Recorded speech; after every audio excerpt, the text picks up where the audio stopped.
Les couverts accompagnent les habitudes alimentaires et les façons de recevoir. Cet univers associe des objets utiles et quotidiens à des pièces d'exception. L'orfèvrerie issue des savoir-faire des métiers d'art côtoie un tissu industriel innovant. Les formes et les styles racontent l'histoire de la gastronomie. Couverts à servir, fourchettes à huîtres ou à escargots, pelle à fruits, tartineur individuel, cuillère à sauce ou à moka, c'est toute une exception française qui se décline sur la table. Il se passe plein de choses dans les tendances avec les couverts en ce moment. Il y a une volonté de respecter la tradition, mais de s'amuser avec. La tendance, c'est le mélange, c'est l'association, c'est la fusion. De prendre de l'argenterie, par exemple, et puis de l'associer à peut-être des couverts dans une nouvelle matière synthétique, plus contemporaine, de mélanger le bois, la corne avec des nouvelles résines. La volonté, c'est vraiment de réenchanter la table, de remettre un peu de magie, de remettre de la fantaisie dans la table. Et les couverts, c'est un peu le bijou, la broche sur la veste du tailleur. Ça a l'air d'être anodin, mais en réalité, c'est fondamental. Donc moins figé, moins grand-mère, mais plus d'humour, plus de décalage, puis surtout mettre de la création.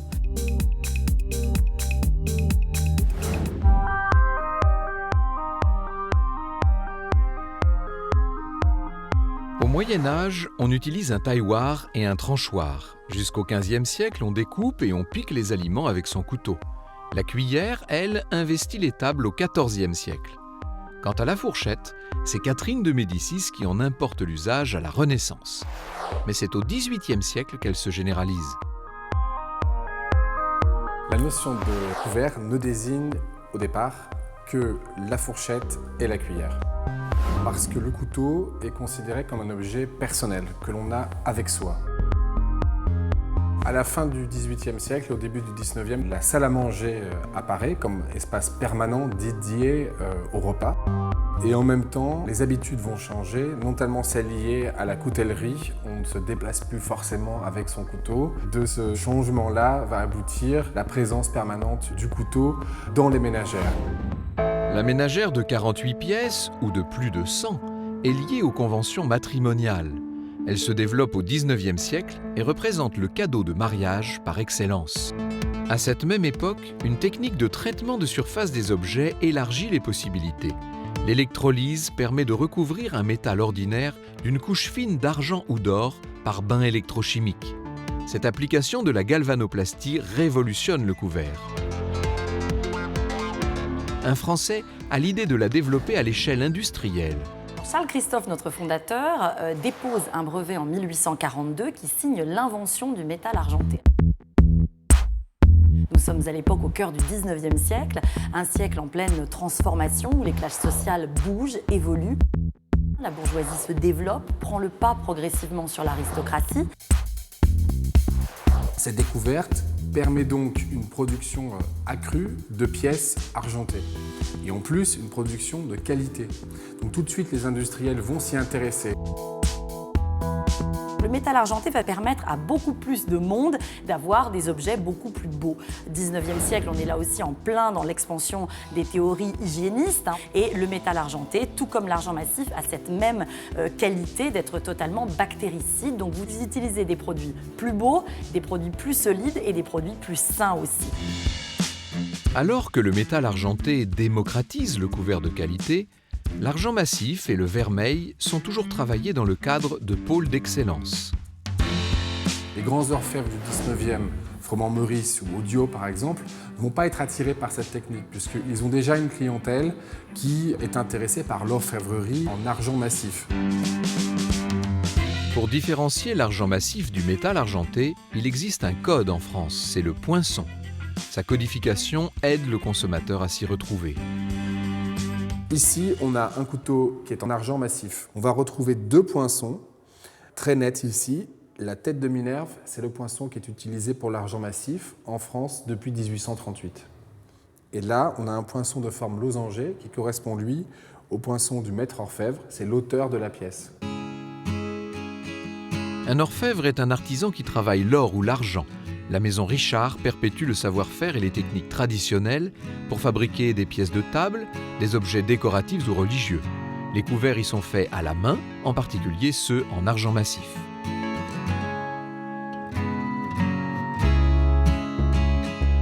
Pour fabriquer une pièce couvert en argent massif, on va partir d'un lingot d'argent massif à 950 millièmes. On va se référer au texte et au cahier laissés par mes prédécesseurs. Et on va partir avec une longueur et un poids bien définis de ce petit lingot. Et on va comme ça avec des étapes successives, le forger, le recuire, le forger, pour le préparer à l'estampage. Ensuite, on va l'ébarber, le limer, le polir, pour pouvoir ensuite apposer les poinçons de maître et les poinçons d'état.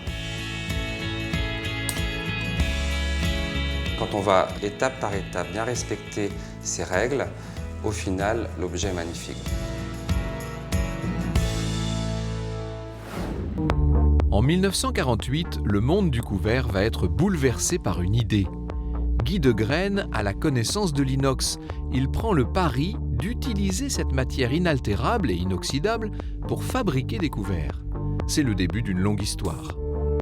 Avec l'acier inox, Guy de Graine apporte une révolution majeure dans le couvert. Et il arrive avec quelque chose qui va apporter d'abord de la démocratisation de l'art de la table, tout le monde va pouvoir s'en payer, et puis quelque chose qui va être pérenne, qui va durer dans le temps. Depuis 1968, le site de Vire en Normandie produit plusieurs types de couverts. Ceux en métal argenté sur base inox exigent 30 étapes de fabrication. Les modèles orfèvre sont le fruit d'une technique bien spécifique. Les couverts forgés sont monoblocs. Quels que soient les process de fabrication, le suivi de qualité fait l'objet d'une grande attention. Les critères de qualité d'un couvert dépendent de quelques critères très simples. Le premier, c'est la qualité de la matière première, la qualité de l'inox.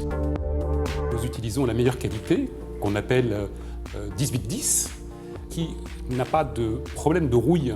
La deuxième caractéristique de qualité, c'est le polissage. Nous apportons beaucoup d'importance au polissage entre les dents d'une fourchette. Et la troisième caractéristique, c'est son poids ou son épaisseur.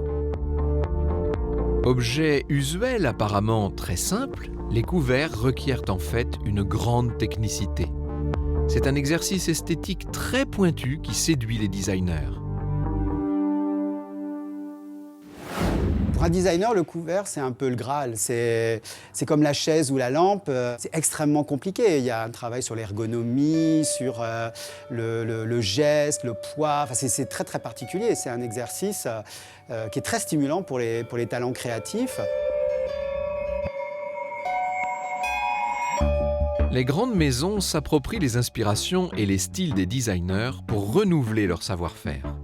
À l'image de Puyforca, un nom représentatif des arts décoratifs qui a fait appel à une signature du design, quand la force du dessin rencontre l'innovation.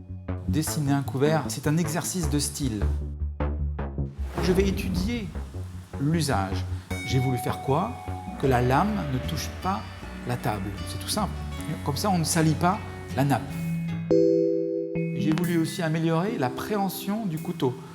Donc, en faisant ça, je donne une forme à l'objet qui commence à améliorer l'usage, mais qui aussi commence à créer une forme, donc une esthétique. Jean Puyforca n'avait pas de l'acier inox. Donc moi, je suis quelques années après, j'ai de la chance d'avoir cette matière que lui n'a pas travaillée. Et j'ai la possibilité de frapper cette matière et de faire un couteau d'une seule pièce. Grâce à des techniques, on va dire ancestrales, mélangées à des techniques nouvelles, on peut inventer quelque chose qui est nouveau. Les designers ont vraiment ce rôle d'être des capteurs, d'être l'œil de leur époque, et ils nous aident, en s'appropriant notre matière, l'argent, à retranscrire cela. On est amené à travailler de plus en plus avec des designers ou des créateurs sur la réalisation d'objets aux lignes très contemporaines. Donc là, en l'occurrence, ça nous oblige à repenser souvent des fois un geste qu'on a pu hériter, un geste traditionnel. On va modifier l'outil pour cerner cette nouvelle ligne que souhaite le designer ou créateur.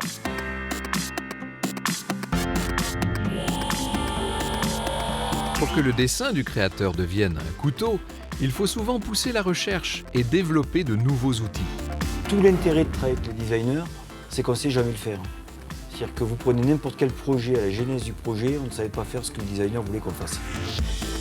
Ça nous oblige à aller chercher des nouvelles technologies, ça nous oblige à aller chercher des nouveaux matériaux. Tous les créateurs, les designers viennent nous aider à réécrire ces codes tout en gardant l'ADN du couteau. On ne veut surtout pas que le couteau de l'aïeul, le couteau de la forge, soit un couteau dans un musée. On veut qu'il soit en permanence utilisé, on veut qu'il vive.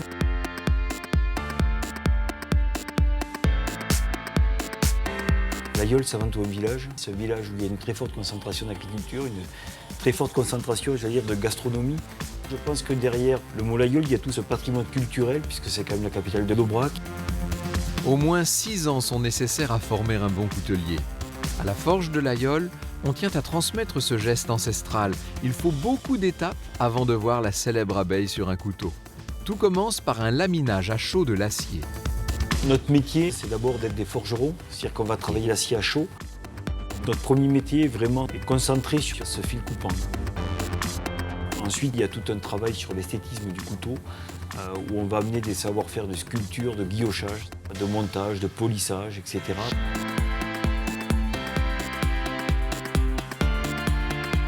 La première dette d'un bon couteau, c'est de couper. Alors déjà, vous interdisez ce qu'on appelle les microdentures, vous savez, tous les couteaux avec les petites dents. Elle hache, elle fait sortir le jus de la viande, mais elle ne coupe pas. Le couteau de l'aïeul, en fait, ne vous appartient jamais, dans le sens où vous le transmettez. Le grand-père le donnait au petit-fils et le petit-fils le redonnait à son petit-fils. Le couteau, c'est quelque chose de très fort symboliquement. Bon, ça a été pendant très longtemps l'épée, le poignard, le symbole de l'autorité masculine, des aristocrates. Mais on peut raconter des histoires fantastiques au travers du couteau.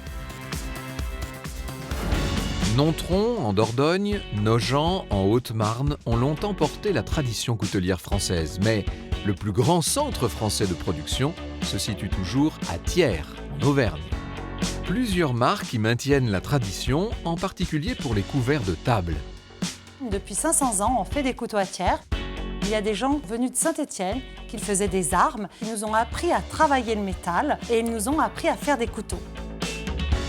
Claude Dezorme est une entreprise artisanale, mais avec des moyens très modernes et innovants en termes de fabrication autour de la table.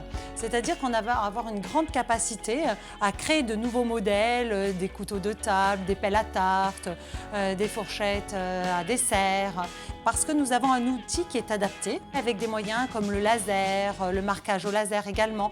Donc une grande flexibilité, de l'innovation et de la création. Un couvert, c'est un peu comme un bon plat. Il faut des bons ingrédients et également un bon tour de main. Il faut utiliser des bonnes matières, les transformer dans les règles de l'art, d'une manière à ce que le consommateur puisse toujours réaffûter le couteau, redonner du brillant à la mitre. Aujourd'hui, acheter français, c'est un investissement, mais c'est du long terme et c'est quelque chose qui va se transmettre même de génération en génération. L'art de la table se simplifie, ose la mixité, bouscule les codes. Les couverts n'échappent pas à ce phénomène. Les usages changent, les modes d'achat aussi. Traditionnellement, les couverts étaient vendus en ménagère. Ce qu'on appelait ménagère, c'était l'écrin avec les couverts rangés dedans.